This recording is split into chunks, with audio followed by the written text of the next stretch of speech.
Start हो गया, देखो हो गया। अच्छा बच्चों, आज हम सीखेंगे स्क्वायर रूट फाइंड करना। आज हम क्या सीखेंगे? स्क्वायर रूट फाइंड करना बाय लॉन्ग डिवीजन मेथड। किस मेथड से? Long division. किस मेथड से बेटा? Long division. एक वैल्यू है हमारे पास 103.041। ये वैल्यू है हमारे पास। बेटा तवज्जो से जरा सुनो,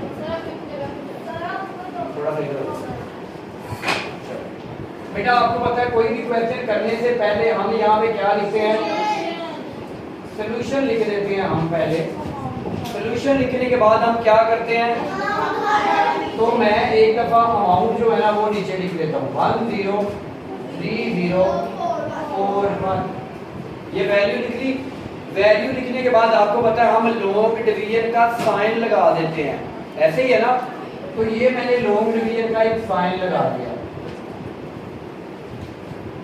ठीक है जी। साइन लगाने के बाद आपने ये वैल्यू कहाँ पे लिख देनी है? 103.041। उसके बाद आपको पता है कि हम राइट साइड से पेयर बनाना शुरू करते हैं। हम क्या करते हैं? पहले ये दो वैल्यूज का पेयर बन गया, फिर इन दो वैल्यूज का पेयर बन गया, फिर यहाँ पे हमारे पास इन दो वैल्यूज का पेयर बन गया। ये हमारा तीसरा स्टेप था जो हमने कर लिया। अब हम इनको डिवाइड करते हैं। डिवाइड इस तरह करना है कि जिस नंबर पे डिवाइड करना है क्वोशंट भी वही नंबर आना चाहिए। यानी अगर हम 1 1 का करें तो वो 1 बनेगा जो 10 से बहुत छोटा है। अगर हम 2 2 का 4 करें तो वो भी 10 से। फिर अगर हम 3 3 का 9 करें तो वो भी 10 से। फिर अगर हम 4 4 का 16 करें तो वो 10 से बड़ा हो गया। इसका मतलब है हम 4 4 का 16 नहीं कर सकते।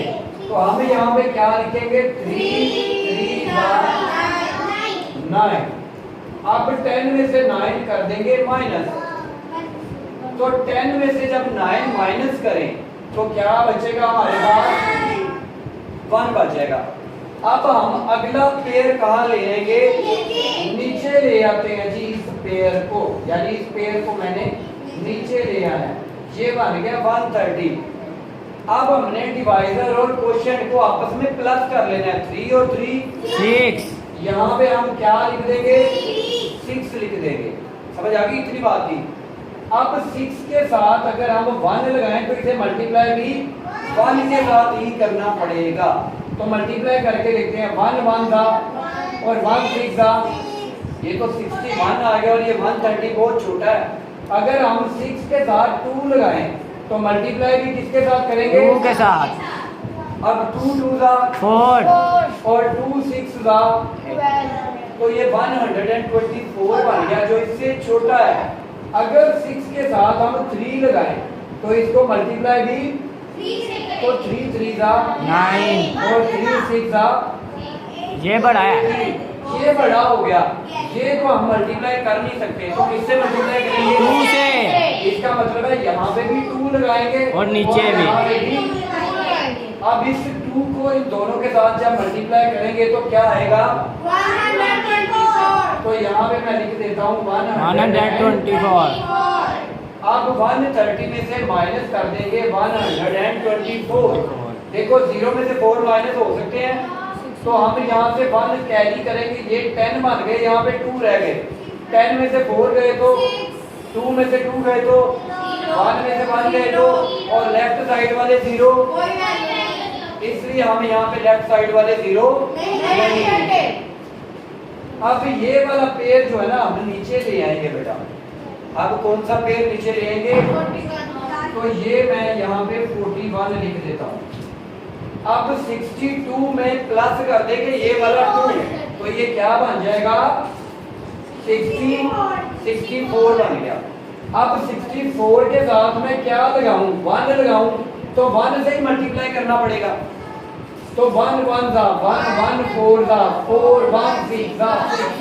तो ये देखो क्या लगाना पड़ा, इसका मतलब है मैं यहाँ पे भी 1 लगाऊंगा और यहाँ पे भी 1। अब 1 को जब 641 से मल्टीप्लाई किया तो ये आ गया 641। अब 641 में से 641 माइनस किए तो क्या आया 0। जो आपका क्वेश्चन आया है आपने इसको लिखना है इस तरह 103,041 आगे लगाना है इक्वल, जो आपका आंसर आया आप लिख लेंगे वो और इसके ऊपर क्या लगा देंगे। इसका मतलब ये हुआ कि 321 का जब स्क्वायर ले तो वो क्या बनेगा 320। 1,03,041। तो ये आपका आंसर आ जाएगा। समझ आ गई बात की। इसे कहते हैं स्क्वायर रूट फाइंड करना बाय लॉन्ग डिवीजन मेथड। इसके वे में कोई क्वेश्चन है तो पूछिए जी बेटा। जी जी बेटा, किसी और को कोई प्रॉब्लम, कोई क्वेश्चन? बिना आप क्या कह रही, थर्ड वाला क्वेश्चन करवा देते हैं अब हम।